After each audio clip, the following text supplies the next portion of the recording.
Eto, matindi rin ito. Magkasunod na pagsubok at matinding kakaharapin ng mga Duterte supporters. Okay? Wala itong kaugnayan sa flooding, sa pagbaha. Pero ito, bago ito, kailangan malaman nyo. Ito pong si Regina Garma, yung dating PCO General Manager, dating Police Colonel, na pinauwi ng Amerika dahil nireject ang political asylum application, ay testigo na po laban kay Duterte sa ICC. Yan yung isa, mamaya paparin ko sa inyo. Ang pangalawang problema ay dahil nga walang nagawa ang DDS senador. Tanggal sa posisyon ng mga DDS senador, lead by Escudero, dahil si Escudero po ay sinibak na ng mga senador. Si Soto na ang Senate President at saka si Lacson. So mag-iibang Senado. Pwedeng matuloy ang impeachment, pwedeng mag-iba ang galaw ng investigasyon, at pwede rin lumabas ang buong katotohanan. Kasi yan po ang misyon ni Soto Lacson. Itong combination ng dalawang ito, iba ang magiging performance ng Senado. Maniwala kayo sa akin. Kasi yan ay parehong malinis na galaw. Okay? Kaya dalawang matinding problemang kinaharap. Nawala sa kapangyarihan ng mga DDS senador, pagkatapos yung kakampi ng mga Duterte ay bumaliktad na at testigo pa. Ito, pakinggan po ninyo ang sinasabi ni Justice Secretary Remulla sa kung paano si Garma ay nanindigan at magiging testigo. Mahaba-habang proseso, pakinggan po ninyo. Conversations, or she was the subject of our conversations with Senator Sally Trillanes because of her possible testimony in the ICC. The ICC had been asking Sally Trillanes about making her available to be a witness in the case against Duterte in the ICC, in The Hague. So, at that time, she was still applying for asylum, but was denied. She was denied. So, a few days ago, we got word that she was on the way home, and we just waited for her arrival.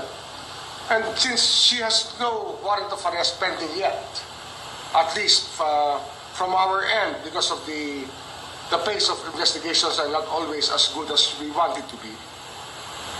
So she's just a subject of an ILBO, lookout bulletin.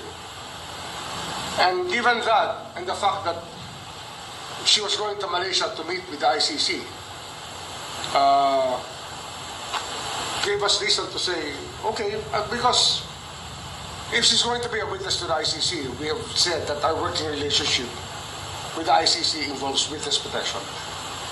And the best way to protect her is probably for the ICC to meet her abroad. Because her life can be in danger in our country, let's face it.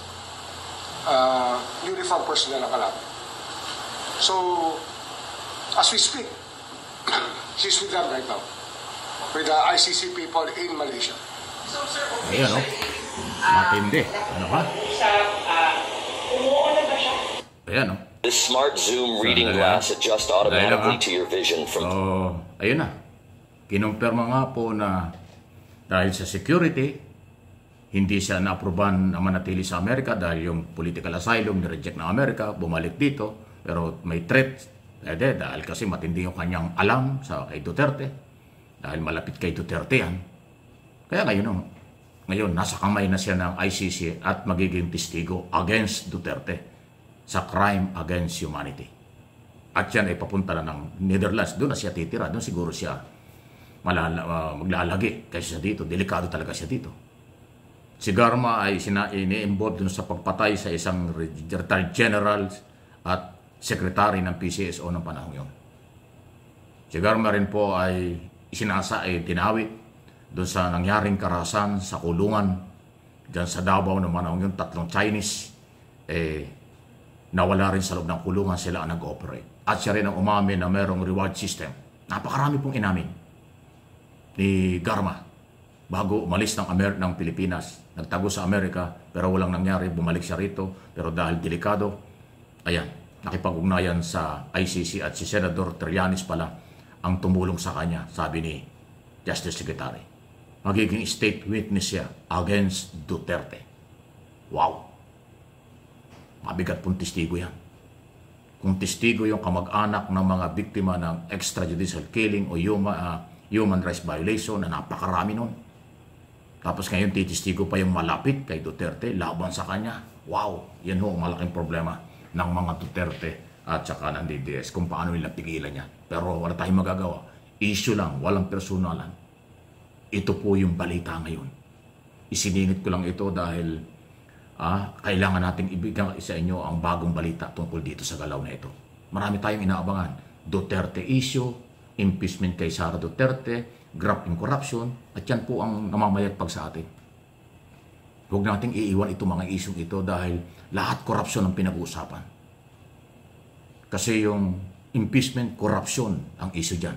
Kaya na-impeach si Sara sa Kongreso at itatrial sa Senado, nabitin lang. Dahil pinagtakpan ng mga senador doon. Ngayon, nagbago ng Senado. Kaya may pag-asa na uling mabuksan ito. Yung ginawa at akusasyon kay Duterte, hindi lang po yun korupsyon. Crime against humanity, human rights violation, matindi yun. At ito namang pumutok ngayon dahil pinaputok ni Pangulong Marcos ang korupsyon. Na ngayon ay nagkakalinaw na talagang may mga ebidensya. May nagpapatunay, may mga testigo. So matindi po ito.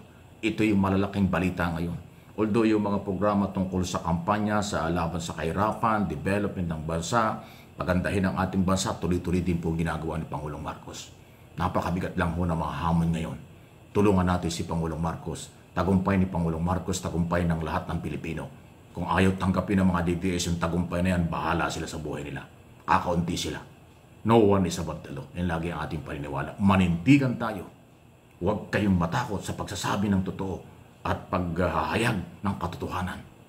Dahil tayo mga Pilipino lang ang merong karapatan at obligasyon na manindigan para sa ating bansa. Hindi ang ibang lahi, hindi ang ibang bansa ang ating sasandalan. Tayo mismo.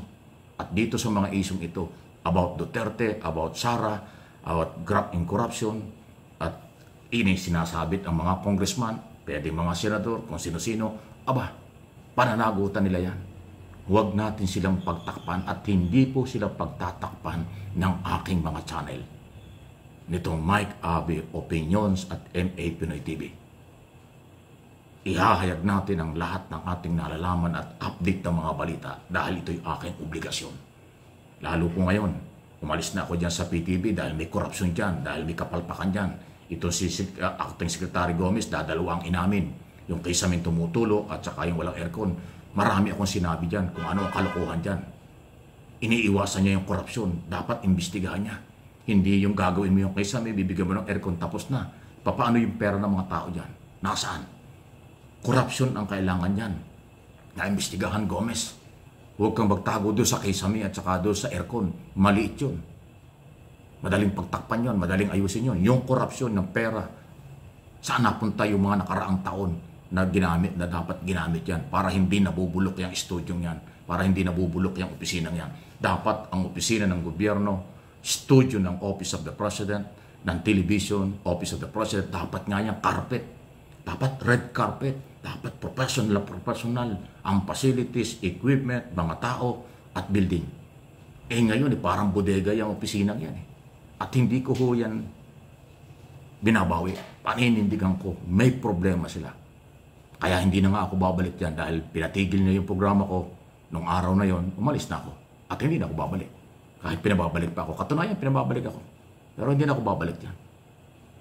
Tuloy ang laban para sa mga Pilipino may-ari ng pera.